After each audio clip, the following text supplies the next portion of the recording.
Caroline Leavitt walked confidently into the luxury car showroom, her eyes drawn to the stunning azure coupe. Sales manager Blake Thompson gave her a dismissive glance, his lips curling into a sneer as he gestured toward the exit. "This establishment isn't welcoming to MAGA supporters like yourself," he scoffed. Though momentarily frustrated, Caroline departed with determination in her eyes. The following morning, an impressive crimson Rolls-Royce Phantom arrived at the dealership. As the rear door swung open, Blake stood frozen in disbelief. Nicholas Rio, Caroline's husband, emerged ready to address the situation. Before we continue this remarkable story, let us know where you're watching from in the comments, and don't forget to subscribe for more compelling stories like this one. At 27, Caroline Leavitt had made history as the youngest White House press secretary under the Trump administration. After an exhausting day at work, she visited Capital Luxury Motors in Washington, D.C. to purchase a new vehicle. She was dressed professionally in a white button-up shirt and black dress pants, with a subtle MAGA necklace adorning her neck. The azure coupe wasn't just transportation between press briefings. It represented her stance against the critical left-wing media constantly targeting her and the president. The upscale dealership catered to political elites, showcasing gleaming Porsches, Bentleys, and Ferraris behind pristine glass. However, beneath this glamorous exterior was a staff with liberal management who harbored little affection for MAGA supporters. Caroline entered with confidence, immediately captivated by the midnight blue azure coupe, a $285,000 masterpiece combining power and refinement, perfect for her demanding role. "Hello, ma'am. How can I assist you?" asked Daniel, a young new employee in a slightly oversized suit, approaching with a timid smile. "I'd like to see that azure coupe," Caroline replied calmly but firmly, pointing to the vehicle. Daniel nodded and began explaining, "It's got a V8 engine, hand-stitched leather interior, perfect for—" but was abruptly interrupted. "I'll handle this, Daniel," announced Blake Thompson, the sales manager, a tall, broad man around 40 wearing an expensive gray suit with slicked back hair and an air of superiority. A known liberal, Blake sized Caroline up judgmentally rather than with professional interest. "Hello," he greeted with artificial sweetness. "I'm Blake Thompson, manager here. What are you looking for?" "I want to see the azure coupe," Caroline repeated, ignoring his scrutinizing gaze. Blake smirked, positioning himself between her and the car. "You sure?" "This is a limited edition, not just for anyone," he remarked with a hint of mockery. Caroline frowned slightly. "I know what it is. I want to view the interior." Blake crossed his arms and scoffed. "You look familiar. Hold on." His eyes lit up with recognition. "Oh, I remember. You're Caroline Leavitt, Trump's press secretary," emphasizing Trump like it was distasteful, his voice rising enough to draw attention from nearby customers. Caroline nodded without changing her expression. "That's right. I need this car for work."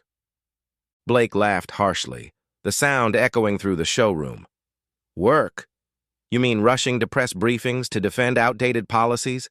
I wouldn't have pictured you dreaming of luxury cars." He turned to Daniel with a wink. "Hear that? MAGA knows how to play fancy, too." Daniel lowered his head uncomfortably but remained silent. Caroline stood tall, her voice steady. "I'm not dreaming. I want to purchase it today. Can you show me the car?" Blake's laughter subsided, but his smirk remained as he leaned down condescendingly. "Listen, Miss Leavitt, I don't know where your money comes from, probably MAGA donations. But this is Capital Luxury Motors. We serve clients with taste and social awareness, not showy conservatives." "Social awareness?" Caroline echoed, her tone sharpening slightly. "You mean refusing customers based on politics? I need a car to perform my job efficiently, not to please you or anyone else." Blake shrugged, unmoved. "Efficiently with Trump. I don't think this car suits your image. What are you going to do? Polish his brand with it?" Caroline clenched her fists, but maintained the composure she'd perfected facing hostile reporters. "You don't need to concern yourself with my intended use. I'm a customer with money who wants to see the car. That's all." Blake stepped back, looking at her as if she'd said something absurd. "Money? You're serious? Coming in here with that outfit and cheap necklace? Who do you think you are to demand an azure coupe?" Whispers spread throughout the showroom. A couple near the Ferrari turned to look, while two salespeople murmured, one chuckling. Daniel stood motionless, eyes fixed on the floor, clearly wishing to disappear. Blake crossed his arms, his gaze challenging her. "Look, Miss Levitt, I don't have time for MAGA stunts. If you want a car, book an appointment like normal people. Otherwise, try somewhere else. Tesla, perhaps. Better for the environment." Caroline met his eyes, her voice low but firm. "I don't need your suggestions. I want this car." Blake Thompson stood before Caroline Levitt, his gaze icy and arms tightly crossed, as if guarding his territory in the Capital Luxury Motors showroom. Whispers from customers and staff blended with the soft background music from ceiling speakers. The midnight blue azure coupe gleamed silently on its pedestal, but the atmosphere around it had grown tense. "Don't you understand? This is my domain, and I say no," Blake repeated, his voice dropping, no longer hiding his contempt. Caroline, in her white shirt and black pants, remained steadfast, her eyes as sharp as when confronting hostile reporters at the White House. "Your domain?" she replied calmly, but with weight, her tone honed from national TV confrontations. "I thought this was a dealership, not a political club. I have money and want to buy the azure coupe. What's your reason for refusing me?" Blake gave a short, dry laugh, the sound sharp like a slap. "Reason? You're seriously asking that? Look at you. That cheap MAGA necklace, that attitude like you own the world, you're Trump's people, and we don't welcome your kind here." Caroline furrowed her brow but stayed composed. "My money is as valid as anyone else's in this showroom. You can't refuse me simply because you dislike Trump." Blake stepped closer, leaning down until his face was level with hers, his breath tinged with bitter coffee.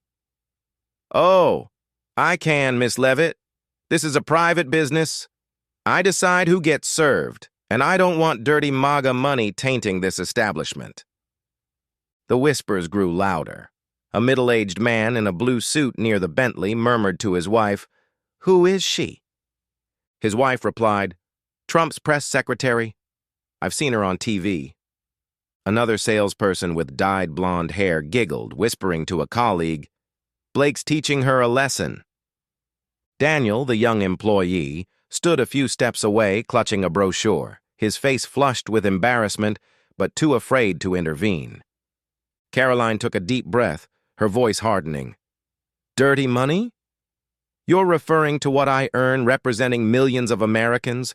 By refusing to serve me, you're insulting them." Blake shrugged, turning to the small gathering crowd. "Listen up, everyone," he announced loudly, his voice carrying across the showroom like an actor on stage. "Miss Levitt here wants to use MAGA money to buy our cars. I bet she'd slap a Trump flag on it and parade around D.C. Do we need customers like that?" A few laughs erupted from the corner. The man near the Bentley nodded, his wife covering her mouth as she giggled. But not everyone agreed. An older woman in a gray sweater frowned. "She just wants to buy a car. What's wrong with that?" Blake ignored her, turning back to Caroline and pointing at the glass doors. "You heard them. This isn't your place. I don't care if you're press secretary or whatever. Get out now." Caroline didn't budge. "I'm a customer, not a troublemaker. You have no legal grounds to expel me." Blake stepped closer, so near she could see the creases on his forehead. "Grounds? I don't like you. That's enough. This is my territory, and I say you don't belong. Leave or I'll call security," he demanded, pointing forcefully at the door, his voice rising with defiance. The crowd fell silent, all eyes on Caroline, She looked at Blake, then surveyed the showroom. Curious faces, some smirking, others uneasy. She knew she could involve lawyers and initiate a lawsuit, but not at this moment. "Fine," she said, her voice low but clear, resonating like a warning. "You want me gone? I'll leave, but this isn't over." She turned toward the glass doors, her heels clicking steadily on the marble floor. Blake laughed loudly behind her. "Say hi to Trump for me. Get an electric car. It's more modern." A few more laughs followed, but Daniel bowed his head, muttering, "This isn't right." As Caroline pushed the door open, sunlight illuminated her small but steadfast silhouette, her hand gripping her phone, lips pressed into a tight line. Blake believed he'd triumphed, that he'd just taught the MAGA crowd a lesson. But he didn't realize Caroline wasn't departing in defeat. She was leaving with a plan. The glass door closed behind her, the small chime ringing like punctuation to the drama that had unfolded. But it wasn't the conclusion. The showroom buzzed with whispers as Blake strutted back to his duties. Caroline Levitt entered her aging sedan, a silver Toyota Camry with faded paint, and settled into the driver's seat. The late afternoon sun dimmed outside Capital Luxury Motors, but inside her, a quiet determination burned. Her hands gripped the steering wheel, eyes fixed through the windshield, still hearing Blake Thompson's mocking laugh. "Get an electric car. It's more modern." She took a deep breath, retrieved her phone from her black dress pants, opened her contacts, and dialed. The line rang twice before a deep, slightly raspy voice answered. "Caroline, you okay?" "Nicholas," she said, her voice low but steady. "I just got rejected from a dealership in D.C." On the other end, Nicholas Rio, her husband, went silent momentarily. She pictured him in his home office, salt and pepper hair slightly disheveled, dark brown eyes narrowing. Nicholas, 59, once homeless before building Rio Enterprises LLC into a multi-million-dollar real estate empire in New England, wasn't quickly angered, but when it concerned Caroline, he reacted intensely. "Rejected? Who dared treat you that way?" he asked, his voice dropping, edged with fury. Caroline started the car, the engine humming faintly as she pulled out of the lot. "The manager, Blake Thompson. He recognized me as Trump's press secretary and refused to sell me a car because I'm MAGA. Called my money dirty, said I didn't belong there." She recounted calmly, but with underlying frustration. "I wanted the Azure coupe for work, to travel between the White House and briefings, to perform my job. But he humiliated me in front of everyone in the showroom." Nicholas exhaled sharply through the phone, the sound like wind rushing through the receiver. What exactly did he say? Caroline repeated Blake's comments, from the jabs about Trump to the final challenge. "Get out or I'll call security." She stopped at a red light, fingers tapping the wheel. "I argued that my money is as valid as anyone else's, but he didn't care. He used private business rights to eject me, mocked the president too." "Bastard," Nicholas muttered, his voice now unmistakably angry. Caroline heard the creak of a leather chair. He'd probably stood up and was pacing their suburban D.C. home office. She smiled faintly, knowing her husband well. Nicholas wasn't just a successful real estate mogul. He'd fought his way up from nothing, sleeping on park benches in Hampton Beach before owning millions in property. He'd proposed to her months after their son Nicholas Nico Robert was born and had sworn to protect his family at all costs. "Who does he think he is, insulting you like that?" Nicholas said, his voice rising. "You're the White House press secretary representing the president, and he calls your money dirty? Does he understand how hard you work?" Caroline merged onto the highway, city lights flickering in the distance. "He doesn't care, Nicholas. To him, I embody everything he despises. Trump, MAGA, all of it. He wanted to humiliate me, to prove his superiority." Nicholas went quiet for a moment, then asked, "What do you want me to do?" Caroline pursed her lips, weighing her options. She could pursue legal action, feed the story to conservative media, or let it go. But she wasn't the type to concede. "I don't seek revenge," she said slowly, "but I want him to recognize his mistake. He thinks I'm inferior because I'm a young woman and a Trump supporter. I want him to understand his liberalism doesn't give him the right to trample over people."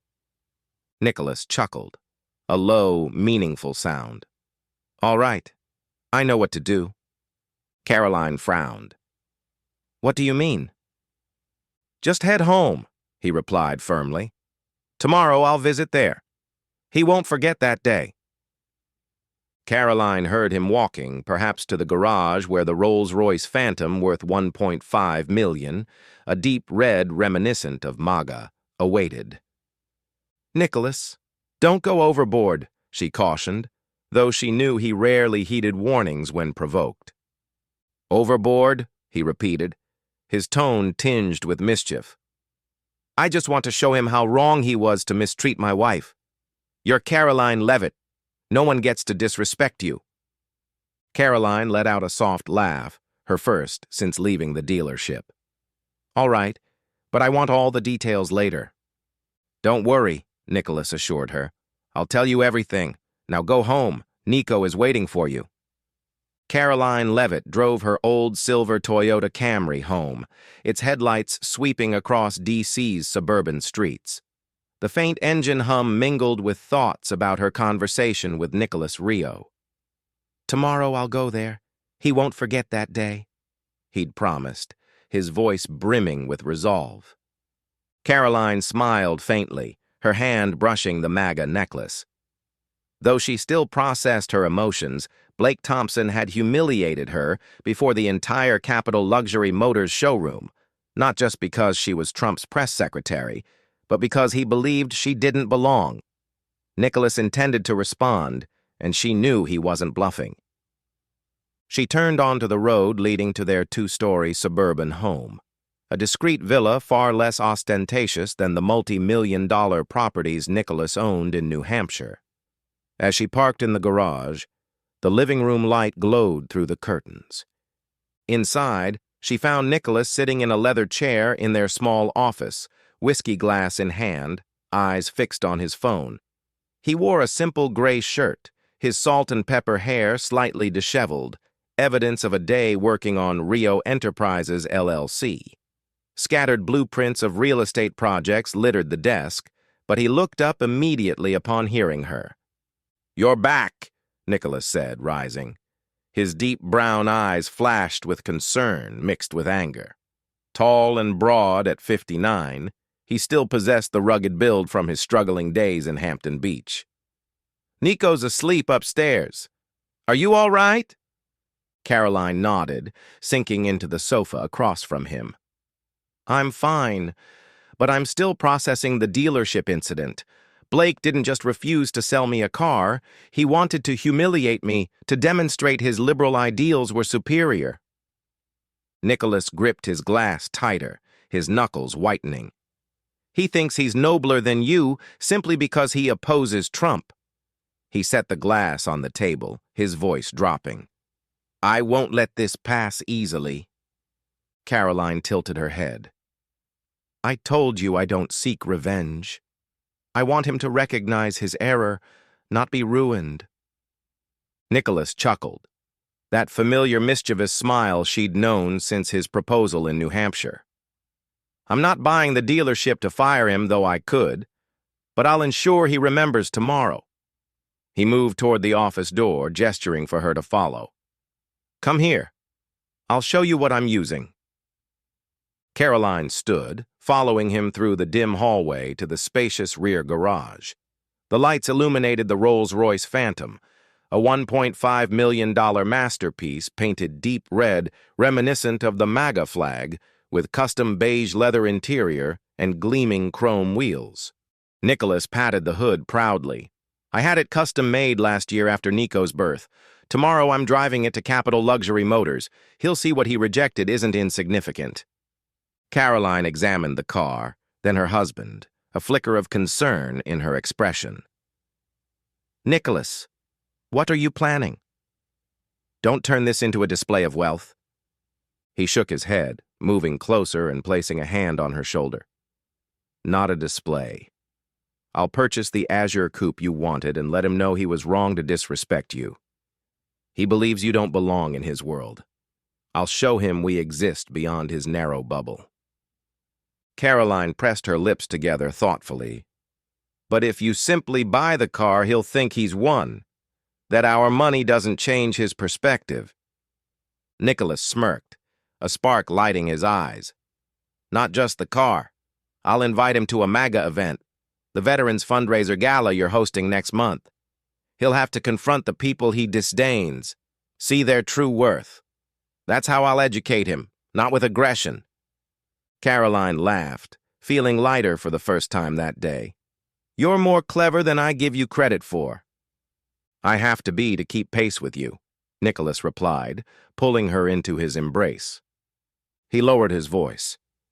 He targeted the wrong person, Caroline. I once had nothing, slept on park benches. But I learned a person's value isn't determined by their appearance or beliefs. He needs to learn that lesson, and I'll be his teacher. She nodded, leaning against him briefly, then asked, Are you certain? Absolutely, he affirmed, releasing her and stepping to open the car door. Tomorrow, 10 a.m., I'll be there. You needn't come. Let me handle this. But you'll enjoy hearing the outcome. Caroline observed him, then the brilliant red car under the garage lights.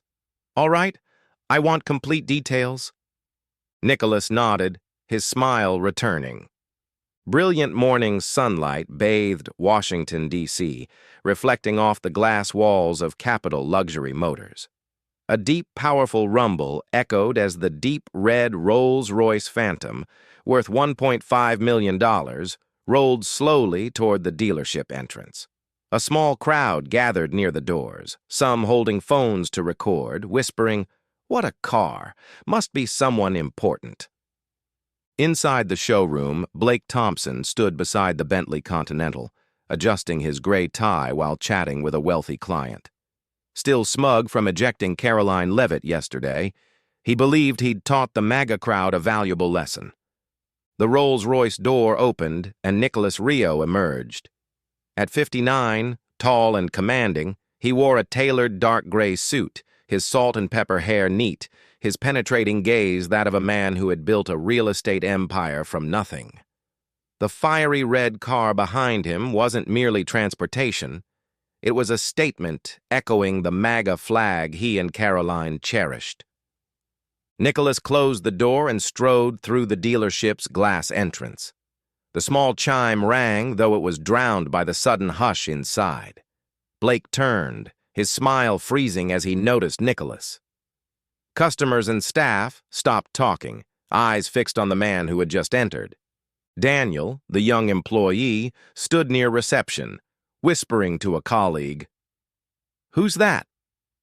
"That car is serious business." Blake cleared his throat, attempting to maintain his confidence, stepping forward to intercept Nicholas. "Hello, sir. I'm Blake Thompson, sales manager. How can I assist you today?" His voice was smooth, but his eyes darted nervously to the Rolls-Royce outside. Nicholas halted, assessing Blake from head to toe with a calm but icy gaze. "I'm Nicholas Rio," he stated, his deep voice carrying throughout the showroom. "Caroline Levitt's husband. Yesterday you refused to sell her a car because of her Trump affiliation. I'm here to address that." Blake blinked repeatedly, his mouth opening then closing as if his brain had short-circuited. Whispers rippled through the crowd.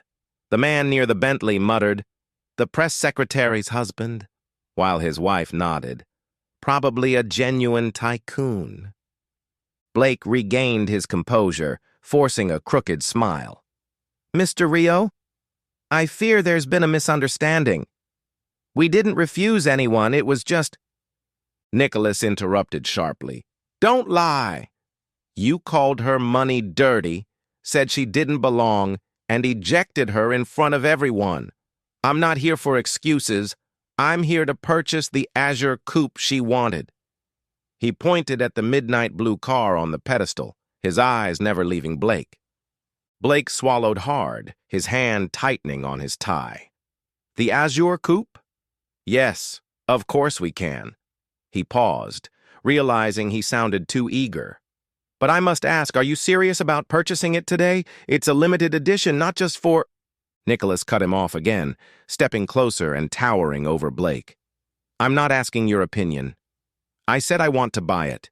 My wife needs it for work. Press briefings, White House events. You rejected her because you claim to hate Trump, but you don't know her or me. Richard Mason, the dealership owner, emerged from the back office, drawn by the commotion. Around 50, wearing a navy suit with silver hair slicked back, he appeared anxious. Hello, I'm Richard Mason, the owner. Is there an issue? Nicholas turned, his tone unchanged. The problem is, your manager insulted my wife, Caroline Levitt, White House press secretary. He refused to sell her a car due to politics, humiliated her before customers. I'm here to rectify that. Blake stammered, trying to interject. Mr. Rio, I didn't intend to offend. We simply prioritize socially conscious clients. Nicholas spun back, his glare piercing. Socially conscious? You think rejecting a woman who represents millions of Americans is noble? You know nothing about her. Caroline worked with Trump from an internship, ran for Congress, and now she's the youngest press secretary ever. And you're just a car salesman playing judge. Richard raised a hand, attempting to defuse the situation. Mr. Rio, I apologize for this misunderstanding. We don't wish to lose customers. You want the azure? I'll personally handle it. Nicholas nodded, but his eyes remained cold. Good. I want the paperwork completed today, but I'm not finished with him, he said, pointing at Blake, now pale. You thought you won by ejecting her. You'll face the consequences. Blake retreated, his voice shaky. Consequences? What are you planning? Nicholas smirked, a smile devoid of warmth.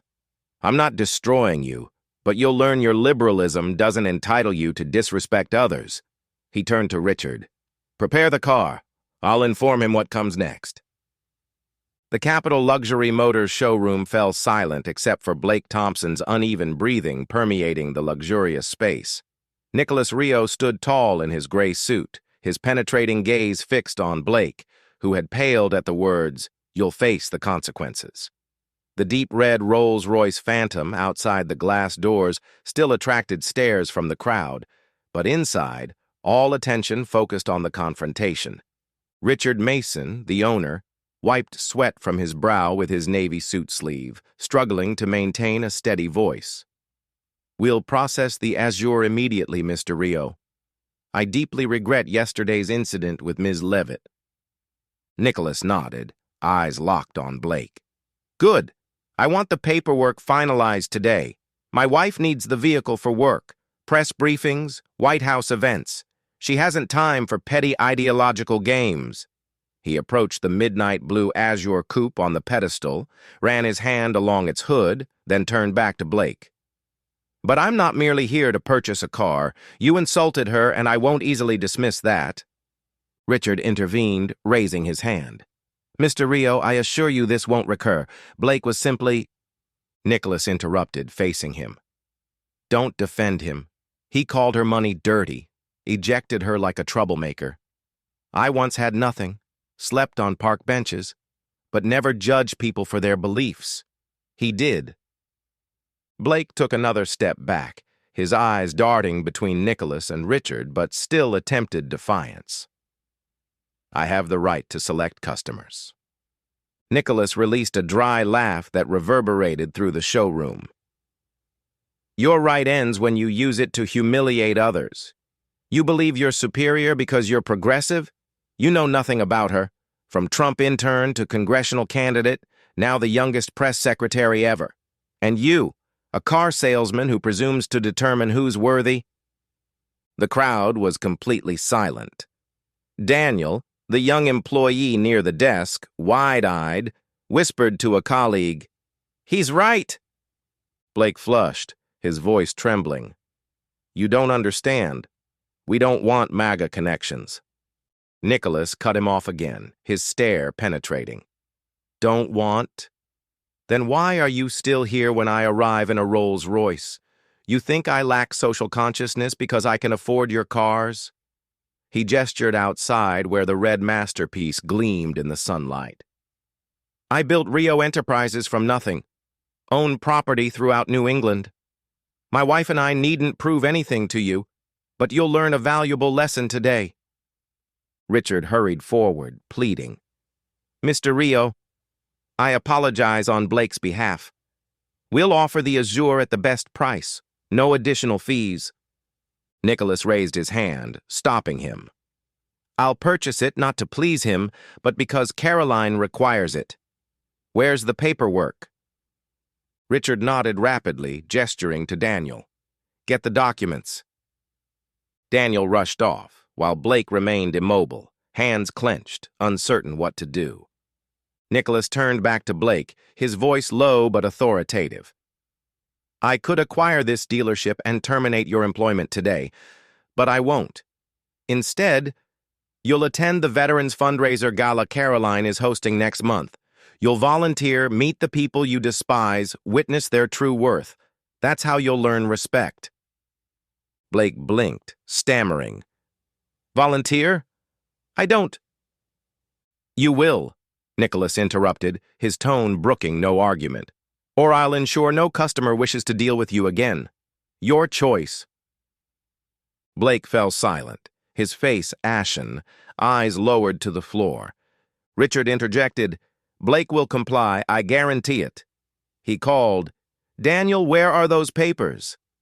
Daniel ran up carrying a stack of documents, handing them to Nicholas, who reviewed them and nodded. "Good. I want the car delivered to Caroline within 24 hours. Nicholas signed the papers swiftly, returned them to Daniel, then gave Blake one final look. "You thought you triumphed by ejecting her. You were mistaken. Your liberalism doesn't elevate you above anyone." He turned to Richard. "All finished." Richard affirmed, "Yes, sir. The car will be delivered promptly." Nicholas nodded, walking toward the glass doors, his shoes clicking steadily on the marble floor. Blake stood with trembling hands, watching Nicholas and the Rolls Royce outside. Customers whispered among themselves, some nodding approvingly, others shaking their heads at Blake. His smug pride had crumbled in mere minutes. A month after the incident at Capital Luxury Motors, the Grand Hyatt Hotel in Washington, D.C., glowed brilliantly for the Veterans Fundraiser Gala hosted by Caroline Leavitt. The Grand Hall, adorned with American flags and MAGA banners, filled with hundreds of veterans, their families, and conservative donors mingling amid lively conversation. Tables overflowed with food. A band played patriotic melodies, and the atmosphere radiated pride. Caroline, wearing an elegant navy business dress, stood near the stage with microphone in hand, conversing with former servicemen. Her subtle MAGA necklace gleamed under the lights, her eyes bright as she thanked them for their service. Near the entrance appeared Blake Thompson, no longer in his expensive gray suit, but a simple black polo with a volunteer badge. He pushed a wheelchair for a young veteran, Tom, about 30, who had lost a leg in combat. Blake leaned down, listening as Tom directed him toward the buffet. "All right, I'll get you some water," he said softly, his face lacking its previous arrogance, now showing quiet humility, even awkwardness. Nicholas Rio had compelled him to attend this gala, and after weeks working with those he once scorned, Blake was beginning to change. Caroline stepped off the stage, noticing Blake from a distance. She smiled faintly, approaching him, her heels tapping rhythmically on the wooden floor. "Blake," she called, her tone calm but with subtle humor. "I didn't expect you'd actually come." Blake looked up, pausing the wheelchair, his face briefly flushing. "Leavitt," he said quietly, "your husband didn't give me much alternative. He said if I refused, I'd have no customers left." She nodded, glancing at Tom, who smiled at her. "Thank you for being here today, Tom," she said, then turned back to Blake. "So, how does it feel working with these people?" "Is it what you anticipated?" Blake paused, eyes lowering to the floor, then sighed. "No," he admitted. "I used to think MAGA meant showy, clueless types, but after several weeks here, meeting people like Tom, I was wrong. They're not the enemies I imagined." Caroline crossed her arms, her gaze direct but not harsh. "You were wrong to judge me by my politics, Blake. You called my money dirty, ejected me from the dealership because I support Trump. But a person's worth isn't determined by their politics. It's how they treat others." Blake nodded slowly, his voice quieter. "I know. I apologized to Mr. Rio when the car was delivered, but now I want to say it directly to you. I was wrong, Miss Levitt. There's no excuse for how I treated you." She smiled faintly, without a trace of sarcasm. "No need for excuses, just that you've learned something. That's sufficient." Tom interjected cheerfully, "Blake's not bad, Miss Levitt. He helped me shoot hoops yesterday. Still pretty awkward, though." Blake laughed, his first since arriving at the gala, his eyes brightening. "I'm learning, Tom. You're a demanding coach." Nicholas Rio emerged from behind, tall in a black suit, hands casually in his pockets. He placed a hand on Caroline's shoulder, observing Blake with eyes no longer as cold as at the dealership. "Seeing him work here. I must admit he's trying," he said to his wife, then addressed Blake. "Is this gala what you thought MAGA represented?" Blake shook his head. "No, sir. I expected it to be all superficial display, but now I see it's about community, about people like Tom." Nicholas nodded, his voice deep. "Good. I once had nothing, Blake. Slept on the streets penniless, but I learned worth isn't in appearances or beliefs, it's in actions. You were wrong to disrespect Caroline, but you're making amends. I respect that." He paused, then added, "My company needs some new vehicles. If you continue changing, I'll let you handle that transaction." Blake blinked, astonished. "You're serious, Mr. Rio?" Nicholas smirked. "I don't joke about business, but it's your decision." Caroline interjected. "The Azure serves me well, delivered promptly, no issues. But next time, don't let politics interfere with your professional responsibilities, Blake." Blake nodded earnestly. "I won't. Thank you, Miss Levitt and Mr. Rio." The gala continued with laughter and music. Blake wheeled Tom back to the buffet, his demeanor noticeably softer. Caroline and Nicholas lingered, observing. "Think he's genuinely changed?" she asked. Nicholas chuckled. "Perhaps. But if not, I'll ensure he remembers. You're my highest priority." She leaned against him, smiling. "I know." The story of Caroline Levitt and Nicholas Rio at Capital Luxury Motors profoundly reflects today's political and social polarization in America, where personal beliefs often clash with community values. In this 2025 setting, Caroline, the White House press secretary, was denied the Azure coupe by Blake Thompson simply for being associated with MAGA, a conservative symbol he despised. This incident mirrors current realities where private businesses, from coffee shops to restaurants, sometimes refuse service based on political affiliation, triggering debates about free speech versus private property rights. Blake personifies a segment of progressive Americans who view themselves as morally superior, yet fall into the very intolerance they criticize in others. Conversely, Caroline and Nicholas embody the resilience of conservatives refusing to accept bias, using action, the Crimson Rolls-Royce and the MAGA Gala, to demonstrate their worth. The lesson extends beyond "don't judge a book by its cover" to a specific call in today's America. Learn to listen and respect, rather than allowing politics to cloud judgment. Blake evolved after working with veteran Tom at the gala, realizing human value transcends labels like MAGA or progressive. Nicholas didn't destroy Blake but offered him an opportunity for redemption, like proposing the car deal. You too can choose dialogue over confrontation when facing conflict, letting actions affirm your worth, like Caroline driving the Azure through DC. Remember, polarization doesn't define you. How you respond to it does. If you appreciated this story about how Caroline and Nicholas taught Blake a lesson regarding respect beyond politics, subscribe so you don't miss more inspiring tales like this. Thank you for watching, and we'll see you in our next video featuring another MAGA journey.